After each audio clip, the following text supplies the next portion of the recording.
Hello everyone, good morning to all.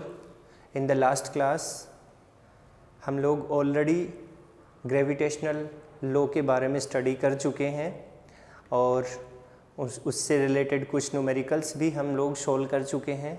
आज की जो क्लास है उस क्लास में हम लोग बात करने वाले हैं प्रॉपर्टीज़ और characteristics of the gravitational force. ठीक है, उसकी क्या क्या कैरेक्टरिस्टिक्स होती हैं उनके बारे में हम लोग आज कुछ बात करने वाले हैं। तो मैं आपको सारी की सारी कैरेक्टरिस्टिक्स जो हैं वो यहाँ पे राइट करता जाऊँगा और साथ साथ में आपको समझाता जाऊँगा। हम स्टार्ट करते हैं सबसे पहले फर्स्ट प्रॉपर्टी या कैरेक्टरिस्टिक्स के बारे में। नंबर 1, जैसे ग्रेविटेशनल फोर्स, दैट मीन्स आप लिखेंगे यहाँ पे, एक minute, gravitational force does not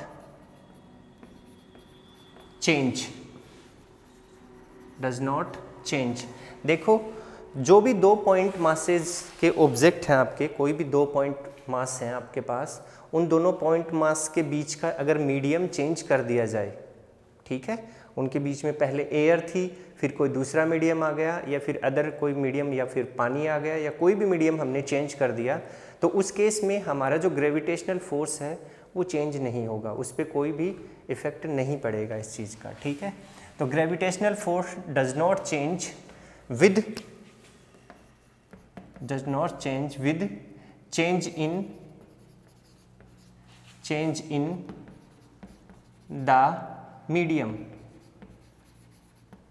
change in the medium between 2 point masses,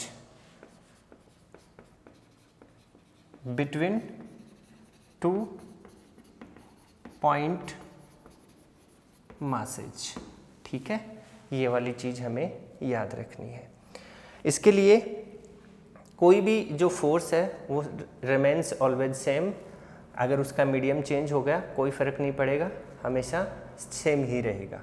ठीक है, अब देखो दूसरा जो पॉइंट है उसके बारे में हम लोग बात करते हैं, सेकंड पॉइंट के बारे में बात करते हैं। सेकंड जो पॉइंट है उसको हम समझते हैं, तो उसके लिए मैं आपको एक एग्जांपल बताता हूँ। जैसे सपोज करते हैं कि हमारे पास कोई 2 पॉइंट मास हैं, ये लीजिए, ये एक पॉइंट मास है, ये कोई दूसरा पॉइंट मास है। ठीक है, इन दोनों पॉइंट मास का जो मास है वो है, इसका m1 है और इसका m2 है। ठीक, अब इनके बीच में फोर्स अप्लाई हो रहा है, ये इस तरफ फोर्स लगा रहा है और ये इस तरफ फोर्स लगा रहा है। ठीक है, और इनकी जो ये लाइन ज्वाइनिंग है, ये जो लाइन ज्वाइन कर रही है इनके फोर्स को, इसको हमने इस तरीके से शो किया। तो यहाँ भी एक फोर्स लगेगा F और यहाँ भी एक फोर्स लगेगा F। अब देखो ये वाला जो फोर्स है इसको हम कैसे लिखेंगे, इसको हम लिखेंगे F12। क्यों लिखेंगे उसका रीजन बताऊंगा। और इसको हम लिखेंगे F21।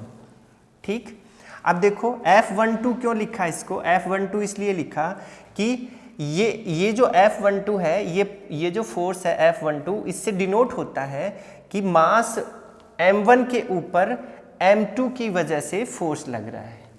ठीक है, ऑन और ड्यू टू, ठीक है, या ऑन और बाय। ये है ऑन मतलब m1 और बाय मतलब ये 2, मतलब m1 के ऊपर m2 की वजह से जो फोर्स लग रहा है उसको हमने डिनोट किया है यहाँ पे F12 से। ठीक, सिमिलरली ये वाला प्रोसेस भी सेम ही रहेगा। इसमें क्या है, m2 के ऊपर मास m2 मास की बॉडी के ऊपर m1 की वजह से जो फोर्स लग रहा है वो है ये वाला। इज दैट क्लियर और नॉट?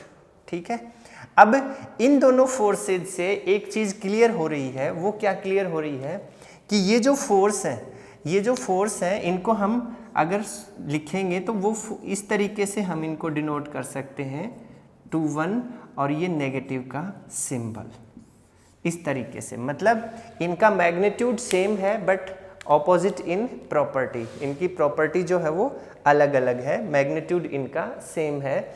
तो इस केस में हम लोग इनको क्या समझ सकते हैं, इससे हमें एक चीज़ समझ में आती है कि जो ग्रेविटेशनल फोर्स है वो हमेशा फॉलो करता है या ओबे करता है किसको, न्यूटन्स के थर्ड लॉ ऑफ मोशन को। न्यूटन का जो थर्ड लॉ है उसको यहाँ पे वो फॉलो कर रहा है। इस कंक्लूजन से हमें ये बात पता चल रही है। ठीक है, तो इस चीज को नोट कैसे करेंगे हम लोग, देखिए कैसे नोट करेंगे। इसको नोट करने के लिए हम लोग लिखेंगे gravitational force obeys, gravitational force obeys Newton's third law, Newton's third law. ठीक है, कैसे करता है अभी आपको मैंने समझाया। ठीक है, नंबर थर्ड पॉइंट अब है हमारी थर्ड कैरेक्टरिस्टिक्स। थर्ड कैरेक्टरिस्टिक्स में मैं आपको बता दूं कि देखो एक चीज़ मैं आपको क्लियर कर देता हूं, उसको हमेशा ध्यान में रखना है। लॉन्ग रेंज में लगने वाले जो फोर्स होते हैं वो हमेशा वीक होते हैं। ठीक है, और जो स्मॉल रेंज में जो लगने वाले जो फोर्स होते हैं, स्मॉल मतलब बहुत ज़्यादा स्मॉल रेंज में भी लगने वाले जो फोर्स होते हैं वो हमेशा स्ट्रॉन्ग होते हैं। तो ये जो आपका ग्रेविटेशनल फोर्स है ये लॉन्ग रेंज में लगने वाला फोर्स है, बहुत बड़ी बड़ी रेंज में लगने वाला है, मतलब एक गैलेक्सी से दूसरी गैलेक्सी के बीच में भी लगता है। अब आप खुद आइडिया लगा सकते हैं कि गैलेक्सी कितनी बड़ी होती है और उसमें कितने सारे सन होते हैं और उसमें कितने सारे अर्थ होंगे। तो ऐसी बहुत सारी गैलेक्सीज हैं, उनके बीच में भी आपस में ये फोर्स लग रहा है। तो ये लॉन्ग रेंज वाला फोर्स है, तो कैसा होगा, वीकेस्ट फोर्स होगा। ठीक है, तो थर्ड जो चीज़ है वो कैसा होगा, अब थर्ड जो पॉइंट है वो कैसा होगा, it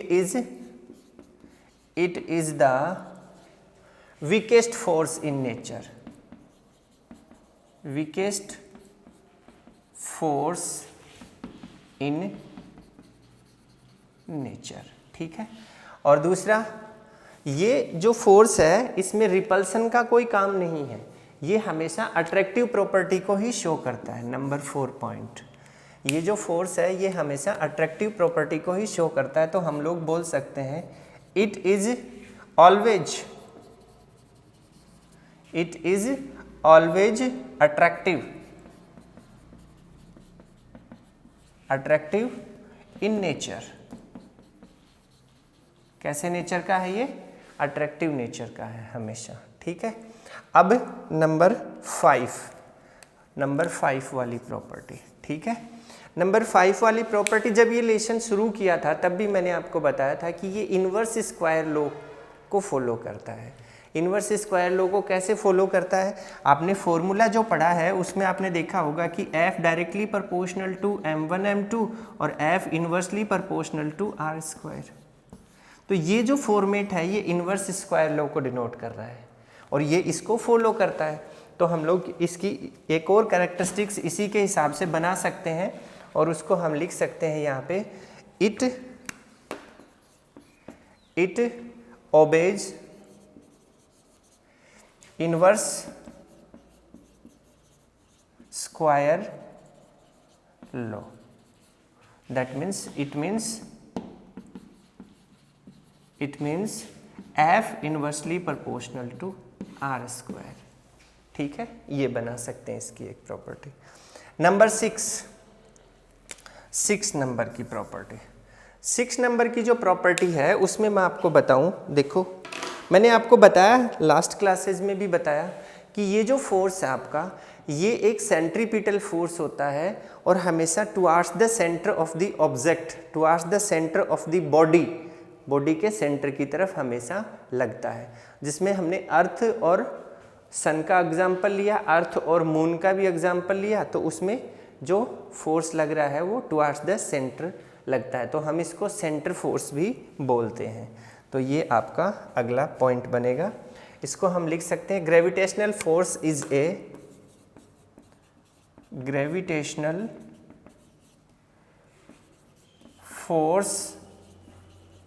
is a central force. कैसा फोर्स है, सेंट्रल फोर्स है, क्योंकि दो ऑब्जेक्ट के बीच में जब ये लगता है तो जो फोर्स की जो लाइन ज्वाइन करवाते हैं वो लाइन जो है वो टुवार्ड्स द सेंटर ज्वाइन होती है, ठीक है। इस वजह से हम इसको ऐसा बता सकते हैं। और लास्ट एंड फाइनल एक और प्रॉपर्टी बताता हूँ आपको, नंबर 7। ये जो प्रॉपर्टी है ये कौन सी है, अभी मैंने डिस्कस भी की थी आपके साथ में। It is a long range force, इसको लिख सकते हैं, it is a long range force. ये बहुत बड़ी रेंज वाला फोर्स होता है, बताया था ना मैंने आपको। ये गैलेक्सीज के बीच में भी अप्लाई होता है, तो इसकी रेंज जो है वो बहुत बड़ी होती है, ठीक है। ये इसकी प्रॉपर्टीज़ हैं। अब इसके कुछ फैक्टर्स भी हैं, एक दो फैक्टर्स भी हैं, उनके बारे में आपको बताता हूँ। तो इफ़ेक्ट्स ऑफ ग्रेविटेशनल फोर्स की बात कर रहे थे हम लोग। देखिए, जो टाइड्स बनते हैं ओशियन में, वो टाइड्स क्यों बनते हैं, उसका रीज़न है मून और जो सन होता है आपका, सन और जो मून है, उसका जो ग्रेविटेशनल पुल है, उस ग्रेविटेशनल पुल की वजह से हाँ, आपके जो ओशियन है उसके अंदर टाइड का जो फॉर्मेशन है वो होता है। और आपने देखा होगा कि वो जो जिसको हम ज्वार भाटा बोलते हैं टाइड्स को, उसका रीजन मून और सन से डायरेक्टली रिलेटेड होता है, ठीक है। सेकंड थिंग में अगर हम बात करें तो जो भी आपने आर्टिफिशियल सैटेलाइट्स हमने स्पेस में छोड़ रखे हैं, वो हमारे अर्थ के चारों तरफ जो ऑर्बिटल सर्कुलर पाथ में घूमते रहते हैं, जो ऑर्बिटल पाथ में घूमते रहते हैं, उसका रीजन भी क्या है, ग्रेविटेशनल पुल होता है। उसी की वजह से ही वो चारों तरफ चक्कर लगाते रहते हैं, ठीक है। और अगर एक और पॉइंट लें तो जो स्नोफॉल और रेनफॉल होता है, स्नोफॉल और रेनफॉल जो होता है, उसका रीज़न भी क्या होता है, ग्रेविटेशनल पुल होता है। जो अर्थ के ग्रेविटेशनल पुल की वजह से ही स्नोफॉल और आपका ये रेनफॉल होता है, ठीक है। ये सब चीज़ें इसके अंदर इंक्लूड हम लोग कर सकते हैं। तो आज की क्लास में इतना ही। नेक्स्ट क्लास जो होगी अपनी, उस क्लास में हम लोग बात करेंगे एक नए टॉपिक की और एक नए कॉन्सेप्ट की, जिसके अंदर आपको बताएंगे स्मॉल जी के बारे में। स्मॉल जी मतलब ग्रेविटी के बारे में, ठीक है। Thank you, have a nice day.